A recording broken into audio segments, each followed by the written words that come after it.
இன்னும் கொஞ்சம் புரியாதவர்கள் அதற்கு எதிர்வினையாற்றுகிறார். அந்த வீடியோ கூட டெலிட் செய்யப்படும் அப்படின்ற வதந்தி 2 நாளா இன்று வரை போய்கொண்டிருக்கிறது. நானும் அந்த குழுவினோட தொடர்பு கொண்டு பேசினேன். ஆனா டெலிட் செய்ய வாய்ப்பில்லை அப்படின்னு சொல்லியிருக்காங்க.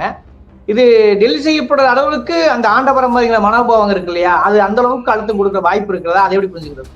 இப்ப யூடியூப்ல வந்து எங்க போய் போராட்டம் நடத்துவாங்க? எல்லாம் கம்ப்யூட்டருக்குள்ள போய் உட்காந்து போராட்டம் நடத்துவாங்க. இல்ல அதை செஞ்சிருக்கவனுக்கு முன்னாடி போய் செய்ய முடியுமா? அது போயிடுச்சு, ஏர் ஆயிடுச்சு. இப்போ நீங்க வந்து டெலிட்டே ஆனா கூட அது இருக்கும். தயவு செய்து என்னை யாராவது காப்பாத்துங்கன்னு. என்ன வண்டி வாய் பேசுது? வண்டி என்னடா பண்ணிக்கிறீங்க? ஐயோ அபியூஸ் பண்றாங்க. இத வந்து இந்த பரிதாபங்கள் ஒரு விஷயம் வந்து நம்மள இவ்வளவு தூரம் பேசுறதுக்கான ஒரு இடத்தையுமே கிரியேட் பண்ணி கொடுத்துருக்கு. உண்மையிலேயே மிளகா பொடி எடுத்து அடிச்ச நேருக்கு நேரம் நின்றுக்க வேண்டியதானே? நேரடியா அவனே கையை கத்திய குடுத்துட்டு இப்படி வால் சண்டை போட்டுக்க வேண்டியதானே? மிளகா பொடி எடுத்து மூஞ்சில அடிச்சுட்டு முதுகுல குத்தி கொண்டிருக்கு மூதேவி. இதுக்கு வீரம்னு பில்டப் வேற. ஆனா இதே விஷயம் நீங்க நல்லா கவனிச்சீங்கன்னா லட்டு விவகாரம் அவங்க போட்டாங்க.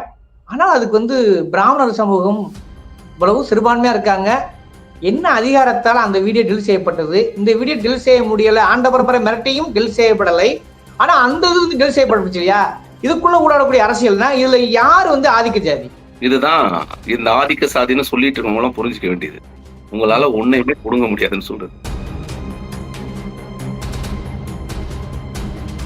இன்னும் 1 வருஷம் 2 வருஷம் இங்க இருந்திருந்தா எந்த கண்ட்ரிக்கு வேணா போறதுக்கான வேல்யூ அவனுக்கு வந்திருக்கும்.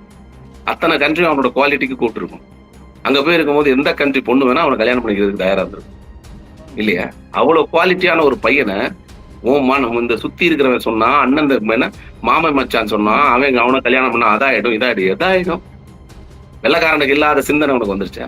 ஏன்னா உனக்கு ஃபுல்லாவே திரும்ப நான் சொல்றேன், நம்ம குற்றவாளிகள்னு நம்மளை நாமளே காமிச்சு கொடுக்குற ஒரு சூழல்ல தான் இருக்கும். அருவாள் வீரம் இல்ல, அறிவாள் தானே, அறிவு தானே வீரம்னு நம்ம திரும்ப சொல்லிக்கிட்டே இருக்கிறோம்.